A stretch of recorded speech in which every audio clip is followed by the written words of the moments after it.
2, 3.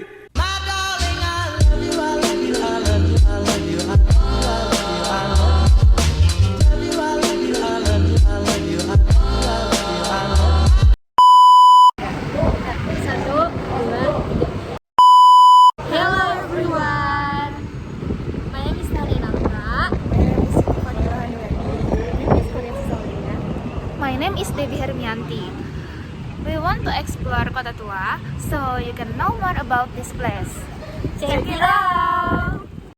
Kota Tua Jakarta, Indonesia for Jakarta Old Town, officially known as Kota Tua, is a neighborhood comprising the original downtown area of Jakarta, Indonesia. It is also known as Oud Batavia, Dutch for Old Batavia, beneath its lower city, contrasting it with Welterverden, the bomb-infested upper city, or Kota Lama, Indonesian for Old Town. The site contains Dutch-style structures mostly date from 7th century, when the port city served as the ancient headquarters of VOC during the heyday of space trade. It spans 1.3 square kilometers within North Jakarta and West Jakarta, Kelurahan Pinang Sia, Taman Sari, and Kelurahan Roa Malaka, Tambora. The largely Chinese downtown area of Glodok is a part of Kota Tua. Nowadays, many remaining historical buildings and architecture are steadily deteriorating, but some of the old buildings have been restored to their former glory. However, there is still much hope in restoring the area, especially with aid from various non-profit organizations, private institutions, and the government all stepping up to the plate to rejuvenate old Jakarta legacy. As an important city and commerce hub in Asia since the 16th century, Oud Batavia is home to several important historical sites and buildings, like Wayang Museum, Cafe Batavia, Post Office, Bank Indonesia Museum, Jakarta History Museum, etc. Now, we are moved to the history of Kota Tua, Jakarta. Kota Tua is a remainder of Old Batavia, the first walled settlement of the Dutch in Jakarta area. It was an inner walled city with its own castle.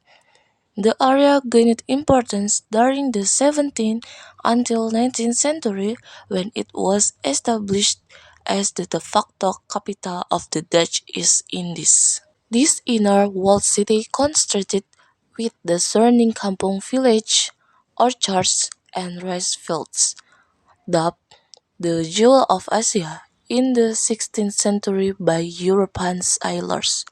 The area was a center of commerce due to its strategic location within the spice trade industry in the archipelago. Headquarters of the Dutch East India Company. In 1526, Fatahillah, sent by Sultan of Demak, invaded the Hindu Pajajaran port of Sunda Kelapa, after which he renamed it into Jayakarta. This town was only 15 hectares in size and had a typical Japanese harbor layout. In 1619, the Dutch East India Company (VOC) destroyed Jayakarta under the command of Jan Pieterszoon Koon. A year later, the VOC built a new town named Batavia after the Bataviaran, the supposed Dutch ancestor from antiquity. The city was centered around the east bank of the Ciliwung River, around present-day Fatahillah Square. Inhabitants of Batavia are called Batavian and later known as Betawi people. The Creole citizens are descendants of mixed various ethnicities that had inhabited Batavia.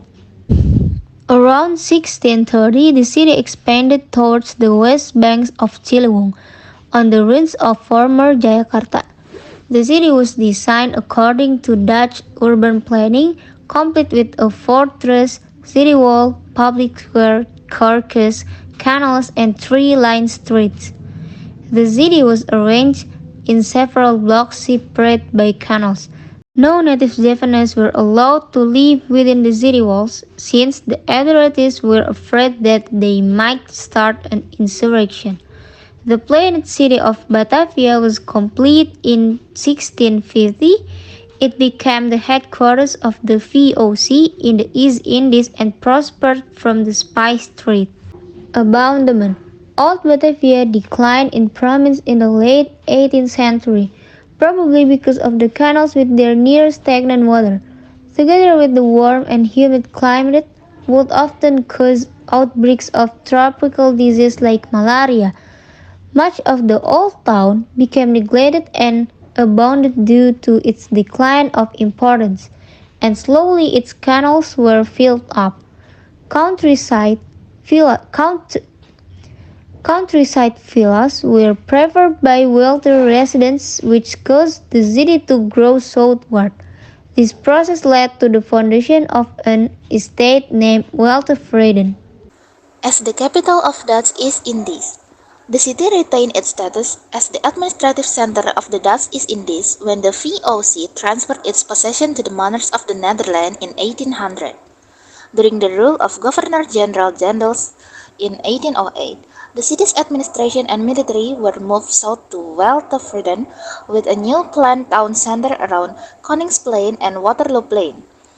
Due to financial problems, however, much of the old town, its wall, and Castle Batavia were torn down for construction materials to build new government and civic buildings such as the Palace of Dendels, now Department of Finance, and the Harmony Society building, demolished.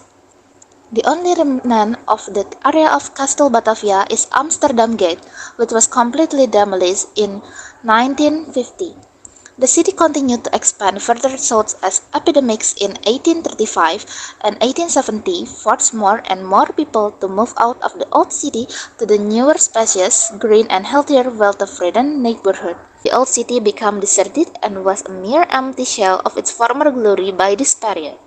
Old Batavia kept its commercial importance as the city's main harbor and warehouses district, but it was largely overshadowed by Surabaya as the colony's prime harbor and commercial hub. After the opening of the Tanjung Priok harbor and fueled by the increasing rubber output in the late 19th century, Batavia was able to regain its commercial momentum. There had been attempts to restore the city's old downtown prominence by converting the desolated area into the main business district of Batavia. As a result, the former mansions and shops that at the time had been occupied by ethnic Chinese people were converted and renovated into offices in the period 1900 until 1942. Many of these offices can still be seen today around Kali Besar. The development of the business district was hampered by the 1930 Great Depression and the Japanese occupation of Indonesia in 1942. Post-independent Indonesia. After the recognition of Indonesia's independence in December 1949, the business and banking district of Kota was moved to Tamrin and Kebayoran Baru in the south, thus allowing Kota to further deteriorate again after having regained some of its lost glory. The banking district of Kota area completely disappeared in the 1980s. In 1972, the governor of Jakarta, Ali Sadikin, issued a decree that officially designated the Jakarta Kota Tua area as a heritage site. The governor's decision was necessary in order to preserve the city's architectural roots, or at least what was left of it. Despite the governor's decree, Kota Tua remained neglected. Even though the population were pleased by the issuing of the decree, not enough was being done to protect and conserve the legacy from the Dutch colonial era. Many buildings in Kota Tua remain abandoned, and increasing pollution hastened up the dilapidation rate of the old buildings. Some old buildings in Kali Besar were destroyed for development despite the heritage status, such as Hotel Omni Batavia, which was built over an old warehouse. Restoration and revitalization. The first concrete plan of Kota Tua revitalization was signed in December 2004 by Jakarta Old Town Kotaku and the government of Jakarta. The commencement of the revitalization plan was started in 2005. Taman Fathahillah Square was revitalized in 2006. In 2014, the city's governor at the time, Joko Widodo, continued the restoration plan of Kota Tua. The project, named Jakarta Old Town Reborn, is cooperation between state-owned enterprise, the municipal government, and the private sector. In March 2014, an event Fiesta Fatahila was held in Taman Fatahila Square. The government of Netherlands aided the restoration plan in July 2014. By August 2014, 16 buildings in Kota Tua has been restored, such as the Kota Post Office building, was built in 1929, which has been converted into a contemporary art museum. Despite these promising developments, most of the city's crumbling colonial architecture remain in ruins up to this day. Street vendors remains the biggest problem in Kota Tua.